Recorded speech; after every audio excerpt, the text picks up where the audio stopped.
Um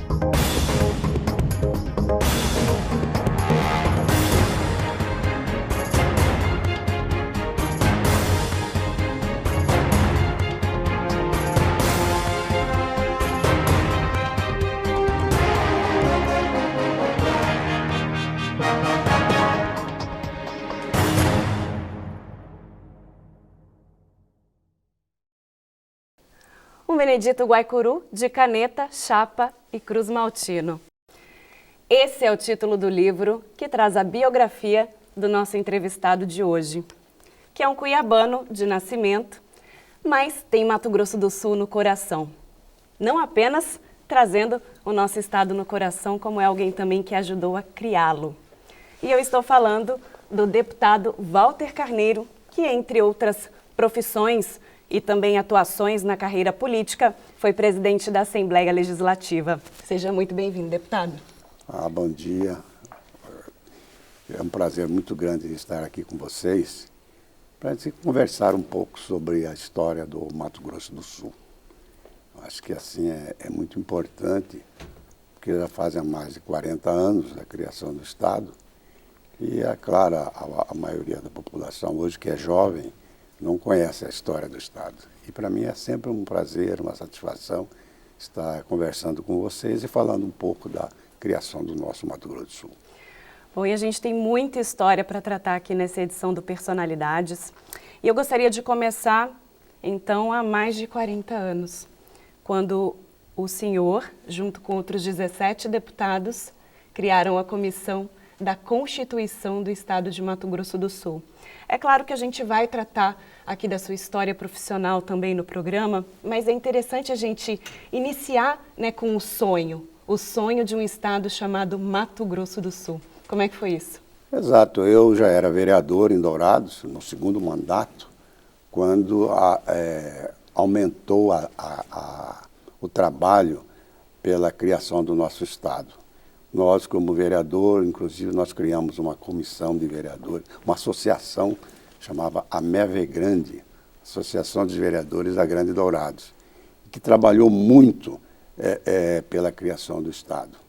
E eu me lembro que numa reunião convocada pelo Dr. Pedro Pedrocian, que era candidato a senador da República, ele nos mostrou o projeto inicial do presidente Geisel, em que ele criava o estado de Campo Grande. Era o primeiro nome que ele queria dar ao estado.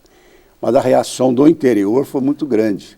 E todos não queriam perder o seu gentio. E todos queriam continuar sendo mato-grossense. Então o desejo maior era a criação do estado de Mato Grosso do Sul. E foi feito um trabalho muito grande no estado, encaminhado ao presidente.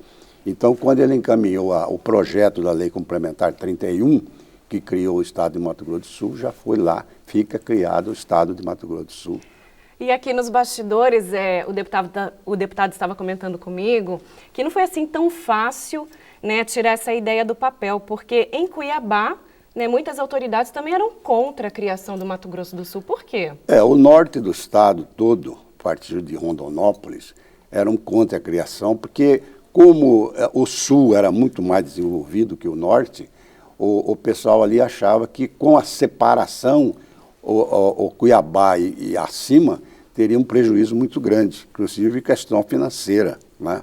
E foi pelo contrário, né? Para ver com a criação do estado, o Mato Grosso ficou muito maior do que o Mato Grosso do Sul, uma extensão territorial de 850 mil quilômetros quadrados, enquanto nós ficamos com 350 mil. Você vê o crescimento que houve do norte foi muito grande. Para você ter uma ideia, o Mato Grosso todo tinha 94 municípios. Com a criação do estado, nós ficamos com 50 e o Mato Grosso com 44. Hoje, nós somos 79 e o Mato Grosso é 144. Olha Triplicou, né, o número de municípios lá. Então, o crescimento lá foi muito maior que aqui. E deputado, foi muito bom. O senhor é médico veterinário, né, por formação. E também tem uma carreira política de excelência, né? Uma trajetória muito bacana que está descrita nesse livro, inclusive.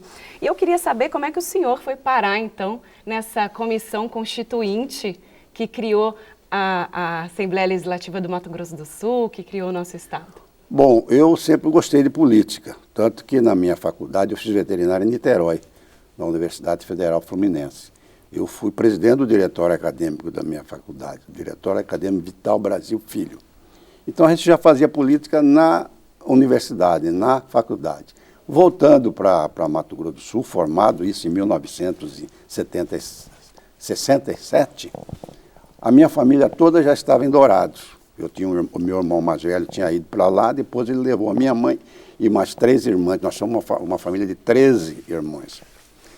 Levou para Dourados. Então, quando eu voltei formado, eu já vim para Dourados. Tá? E como médico veterinário, a gente atendia o Mato Grosso todo, mas muito mais em Dourados. Eu fiz um curso na ABCZ, Associação Brasileira dos Criadores de Zebu, e fui o chefe do primeiro escritório técnico regional aqui em Campo Grande. Então a gente teve um conhecimento muito grande com os criadores da região, a pecuária em Dourados era muito forte na época, pecuária de corte, de elite também, e eu sempre me entrosei na política, então eu fui eleito vereador em 72, em 76 eu fui reeleito e com a criação do Estado eu fui eleito deputado estadual em 78, né? Tomamos posse em janeiro de 79. Na Assembleia Legislativa nós éramos 18 deputados, primeira legislatura. Eu fui vice-presidente da comissão da Assembleia Constituinte, depois da Assembleia Legislativa, fiz parte da Comissão Constitucional, e ali então nós elaboramos a primeira Constituição do Estado. Muito difícil, porque não tinha telefone, não tinha celular, não tinha internet, tudo era através de carta e do correio. Nós expedimos correspondência para todas as capitais do Brasil, pedindo a Constituição dos Estados, para então nós começarmos a trabalhar, né? E ali nós, com muita luta, tanto que em 6 meses nós fizemos a primeira Constituição. Ela foi promulgada no dia 13 de junho de 79, dia da retomada de Corumbá, da Guerra do Paraguai, né?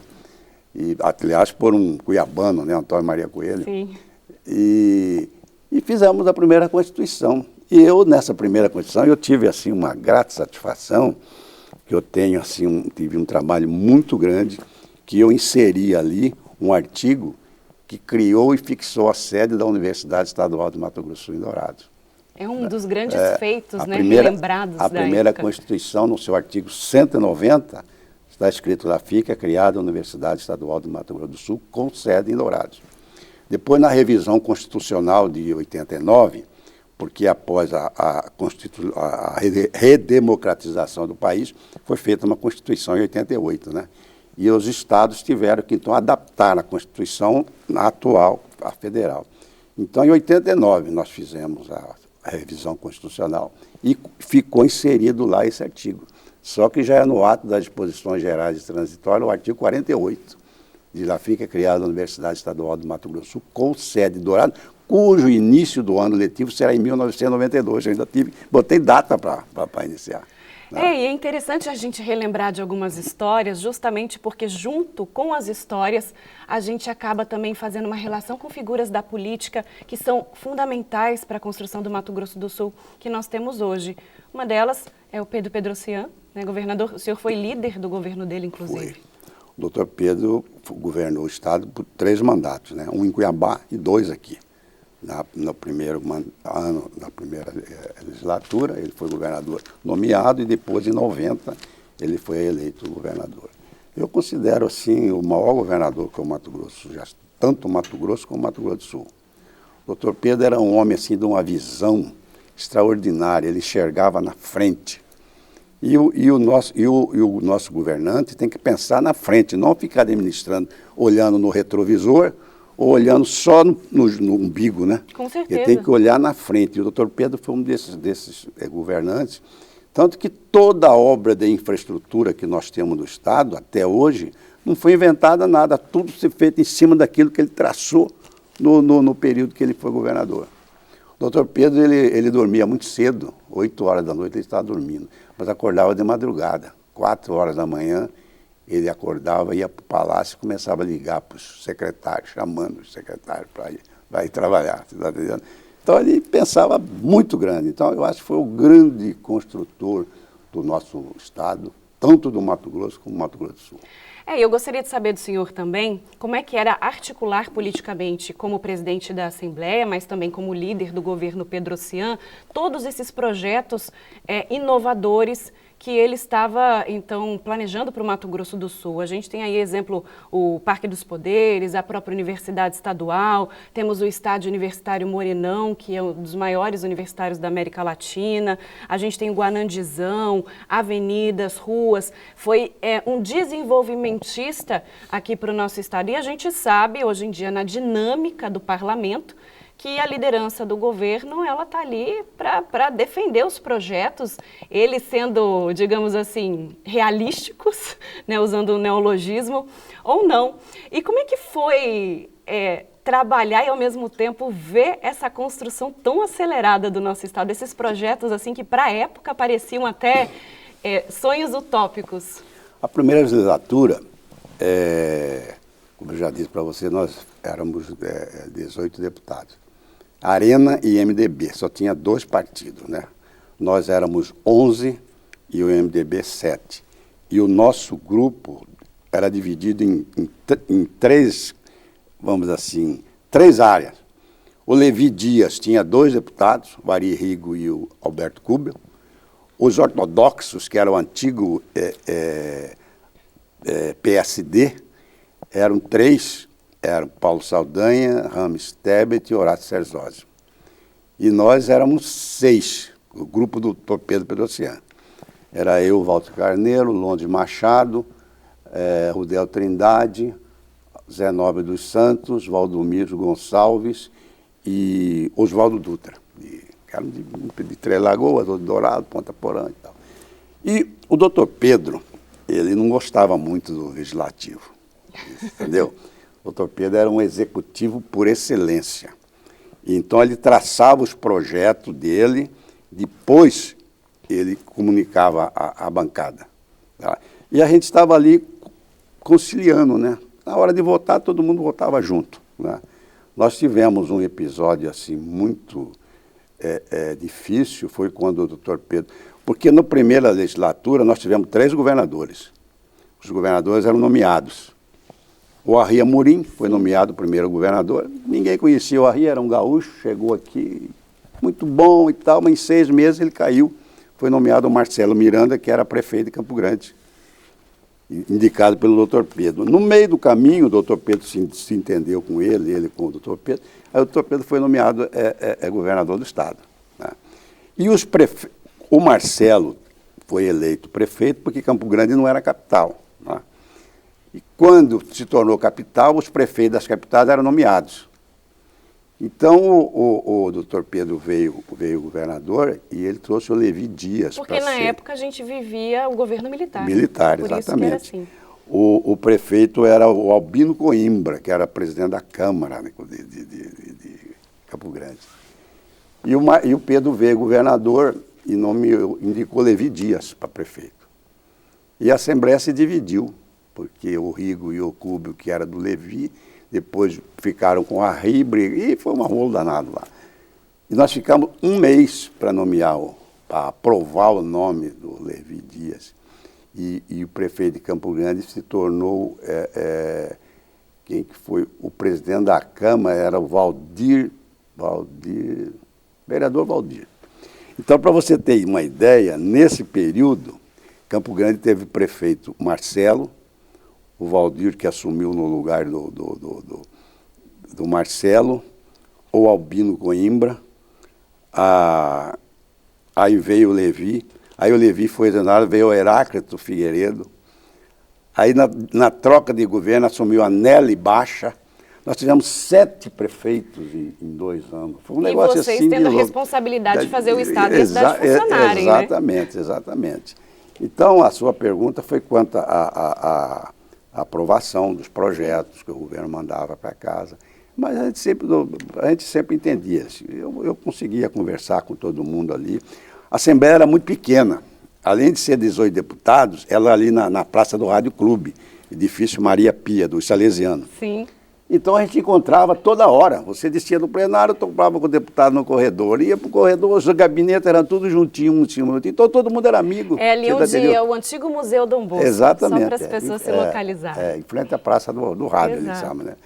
Então a gente se encontrava muito. Então você brigava no plenário, mas quando saía do plenário todo mundo era amigo, se encontrava. Hoje a Assembleia é um negócio de louco, né? Aquilo nem se encontra mais das pessoas ali dentro, porque tornou muito grande. E sobre o convívio com os colegas, o senhor citou, por exemplo, o Londres Machado, que também foi governador nesse período, assumiu ali enquanto as transições aconteciam.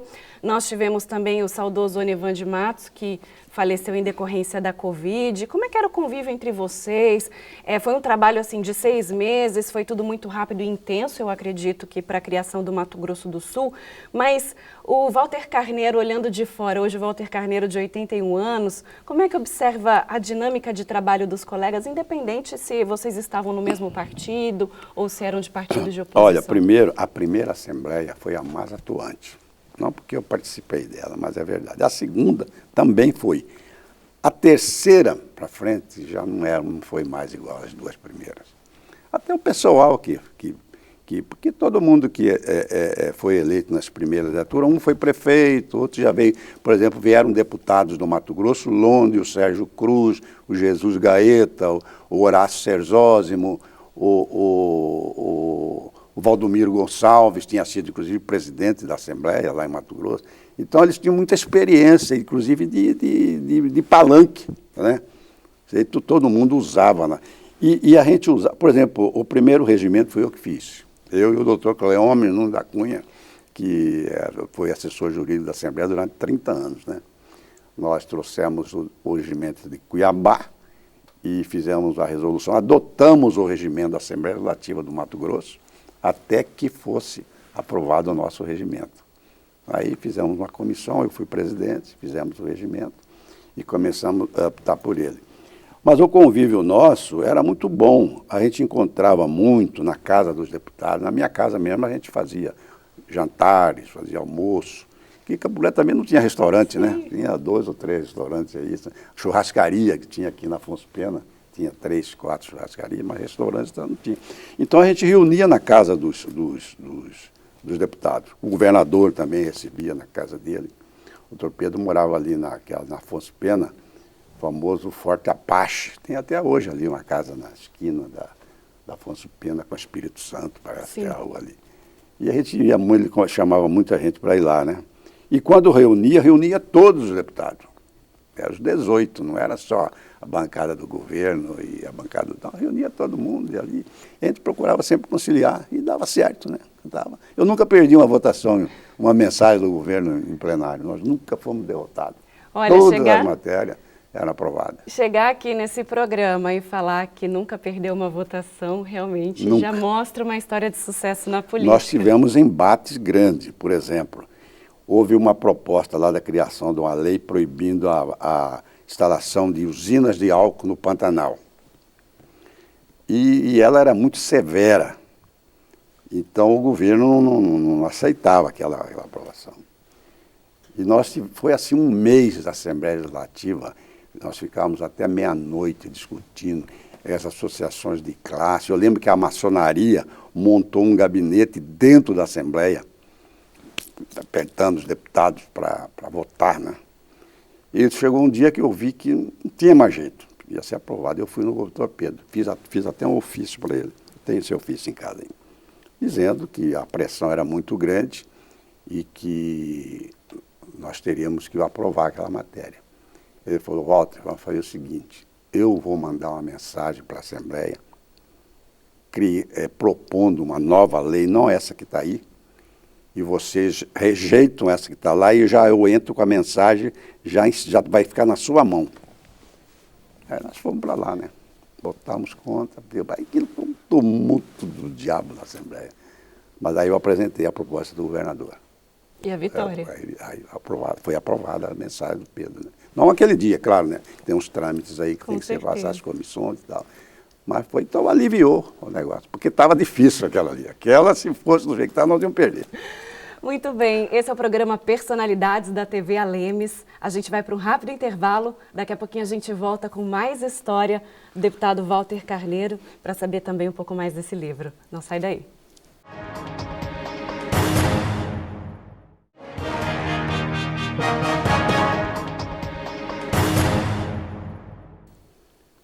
E o programa Personalidades da TV Assembleia Legislativa de Mato Grosso do Sul está de volta, conversando com o presidente da Assembleia e também deputado constituinte, Walter Carneiro.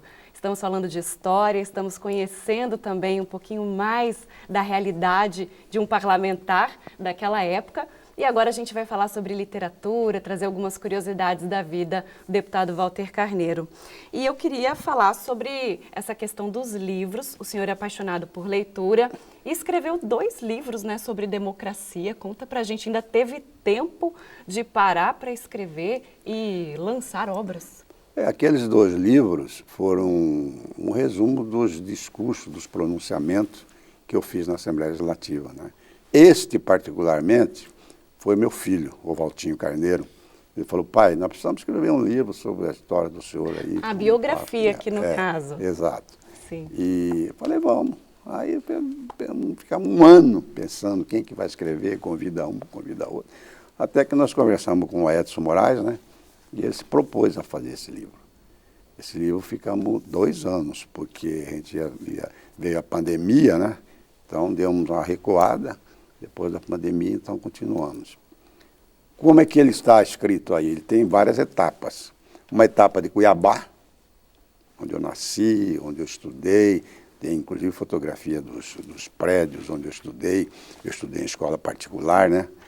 Escola Modelo Barão de Melgaço, Colégio Estadual de Mato Grosso, o Liceu Salesiano de São Gonçalo, dos Padres Salesianos, entendeu? São meus filhos, né? A minha família, né? E a minha tradição lá em Cuiabá com São Benedito, por isso que é um Benedito Guaicurus, né? Nós somos católicos, a minha família toda é benedita. Meu pai chama João Benedito Carneiro, Wilson Benedito Carneiro, Ivo Benedito, Benedito Ivo e Walter Benedito, né? Então a nossa devoção para o São Benedito é muito grande. Lá, não sei se você conhece lá a paróquia Nossa Senhora do Rosário, São Benedito, lá em Cuiabá. Não conheço. Fui coroinha, fui tocador de sino na igreja. Bom, de lá eu fui para o Rio de Janeiro. É a sequência do livro, né? Eu saí de Cuiabá para fazer farmácia, que eu trabalhei numa farmácia lá durante 4 anos, né? Fiz o primeiro vestibular na Universidade do Brasil, lá na Praia Vermelha, no Rio de Janeiro. Infelizmente eu não passei. E por influência de um colega cuiabano que eu encontrei lá, José Carlos de Abreu, é o nome dele, me convidou para fazer a veterinária. Fui para Niterói, fizemos vestibular, passamos. E engrenei na faculdade lá. Como disse para você, fui presidente do diretório acadêmico e tal. Terminamos em 67, nós estamos 56 anos de formado. Vamos fazer agora, em dezembro. Aí fiz vários estágios lá em Barretos, no Rio de Janeiro, e vim para Dourados. Aí, como eu já tinha dito para você, que eu entrei na ABC, fui contratado pela Secretaria de Agricultura de Cuiabá, do Mato Grosso, no dia 1º de abril de 1980. E fiquei na secretaria o tempo todo, né? Aí fui para a BCZ, voltei, aí fui lá e tal. Toda aí conta a história. Aí Dourados, né? Meu período de veterinário, eu trabalhei, o meu período de vereador. Aí viemos para Campo Grande, falar somos já como deputado estadual. E aqui o título do livro, né? Um Benedito Guaicuru, o senhor já explicou, de caneta, chapa e cruz maltino. Essa segunda parte do título. Eu cruz maltino porque eu sou vascaíno. E apaixonado por futebol, porque foi presidente de clube em Dourados. Conta essa história pra gente. Eu fui presidente do Biratã no ano em que houve a profissionalização do futebol do Mato Grosso. Porque o futebol aqui era amador, né? Mas nós tínhamos aqui no estado grandes times. Campo Grande e Operário sempre foi um time forte, o Comercial, tinha o Asas de Dourados, tinha o Barro Alto de Aquidauana, o Corumbaense de Corumbá. E os times de Cuiabá, o Misto, Dom Bosco, Atlético, Operário de Várzea Grande, entendeu? Então o campeonato era estadual. Os times vinham jogar aqui, jogavam em Dourados, jogavam em Corumbá, jogavam em Aquidauana, e nós íamos em Cuiabá. E eu queria saber da família do senhor, porque realmente a política, ela acaba demandando muito tempo e uma atenção que é praticamente 24/7 de vocês que estão atuando. Eu queria saber dos seus filhos, da sua esposa, da sua família, como é que foi esse caminhar com você, com o senhor? Quando eu casei, eu já era vereador. Eu fui eleito vereador em 72 e casei em 74. Eu tive na minha mulher a minha maior cabo eleitoral. O maior cabo eleitoral minha era a minha mulher, porque ela gostava, né? Não gosta mais, assim, claro. Nós tínhamos 4 filhos, como temos hoje, mas tudo eram crianças na época. Ela deixava os filhos com a minha sogra, dona Ercília, e saía para a rua. Voltava meia-noite, 11 horas, ia lá, pegava os meninos, levava para casa, ficava em casa e tal. Aí na parte da manhã, e não estudavam ainda, porque eram todos pequenos, né? E aí lá almoçava, aí depois do almoço ela levava os guris para minha sogra lá. E, em 79 eu vim para Campo Grande, já tinha os meninos. E tem o Valtinho aí, que é meu filho, o Valtinho Carneiro, né, Júnior. Foi candidato a deputado federal, inclusive, nessa eleição. Quase chegou lá, faltou pouquinho. Mas todos são... E a gente vive em família. Todo domingo o pessoal está lá em casa para almoçar. Nós somos 17 pessoas. Os filhos, noras e genros e 7 netos. Quantos filhos no total? 4. 4. Eu tenho um neto mais velho, vai fazer 18 anos agora, e tenho um que fez 1 ano agora, o mês passado. Né? Então tem uma mana caducando, sabe? E a gente reúne todo domingo em casa, a família, graças a Deus, os filhos, todos formados, todos trabalhando, todos têm profissão. 2 advogados, a minha filha, ela é turismóloga, ela tem propriedade, hotel em Bonito, toca lá. E a outra é odontopediatra, tem consultório aí, atende, agorizada, tudo. Então, eu sou um cara feliz, assim, questão de família. O jornalista Edson Moraes escreveu a obra. A gente tem a participação do Dr. Cleómenes, que a gente já citou no bloco anterior, e a Leocádia, a professora Leocádia da UEMS, no prefácio. Professora Leocádia saudosa, né? Falecida. E a participação deles na tua história também é muito importante. O Cleómenes, quando eu cheguei na Assembleia, ele foi o último presidente da Assembleia do Mato Grosso. Ele foi deputado lá. E na criação do Estado ele era o presidente. Aí ele veio para cá como assessor jurídico em 79. Eu fui presidente em 83, 84. Ele foi meu assessor da mesa. E continuou na Assembleia. Ele, naquele lançamento do livro, ele escreveu um discurso e não conseguiu ler. Eu notei a emoção dele. A emoção dele. A respeito e ele mandou para mim o discurso. Um dia chegou no correio lá, um envelope grande, fui olhar lá, ele falou, Walter, infelizmente eu não pude ler o discurso que eu escrevi, mas estou mandando para você ver. Ele faz assim uma apresentação do livro assim maravilhosa. E a satisfação de ter amigos assim de longa data que ainda caminham e vibram pela história do senhor. Exatamente. A Leocádia eu não convivi muito com ela, mas ela foi a secretária de Educação do governo Torpedo e foi a primeira reitora da Universidade Estadual. Inclusive, deputado Walter Carneiro tem 81 anos, veio dirigindo de Dourados para Campo Grande, junto com a esposa, e ele vai dividir com a gente, antes da gente terminar esse programa, o segredo da disposição, o segredo da lucidez, porque a forma e a saúde estão, assim, 100%, né, deputado? Eu tenho uma propriedade rural em Dourados, né? Então, uma vez por mês eu vou lá, fico lá uma semana e volto. Mas o cuiabano toma guaraná ralado. A minha mãe, ela ralava o guaraná, ela tinha uma grosa. Me lembro que ela sentava assim, colocava a grosa e ralava o pão de guaraná, grande assim, né? Aquilo vem de Manaus, né? E ela ralava o guaraná e dava uma colherzinha para cada um dos filhos. E eu sou um dos poucos que continuei tomando guaraná. Tanto que quando eu viajei para o Rio, ela me mandava todo mês um vidrinho de guaraná. Entendeu? Então eu tomo guaraná há 70 anos, 75 anos. Bom, deputado, o nosso tempo acabou. Eu quero agradecer muito a participação do senhor aqui com a gente no Personalidades. Eu tenho certeza que vamos ter outra oportunidade para continuar contando histórias, para continuar falando da sua paixão política, dos casos vividos na Assembleia Legislativa aqui do Mato Grosso do Sul e esse seu segredo de vitalidade, porque a gente vai sair daqui e vai comprar o Guaraná ralado para tomar a partir de hoje. Olha, eu só tenho a agradecer, né? Muito obrigado para você por essa oportunidade que vocês me dão de falar um pouco da minha história, da minha vida e da história do Mato Grosso do Sul. Eu, se tivesse que repetir tudo que eu fiz até hoje, eu repetiria tudo. Eu acho que eu não tenho medo nada do que eu fiz. Acho que se eu errei, claro que o ser humano erra. Não foi o erro proposital, né? Foi erro pela questão da natureza, o erro do ser humano. Mas eu repetiria tudo até hoje. Muito obrigado e até uma nova oportunidade. Agora o Guaraná, eu te dou o telefone da mulher que leva lá para mim. Eu vou querer. E essa foi mais uma edição do programa Personalidades da TV Alemes. Voltamos numa próxima edição com uma nova história. Até lá. Tchau, tchau.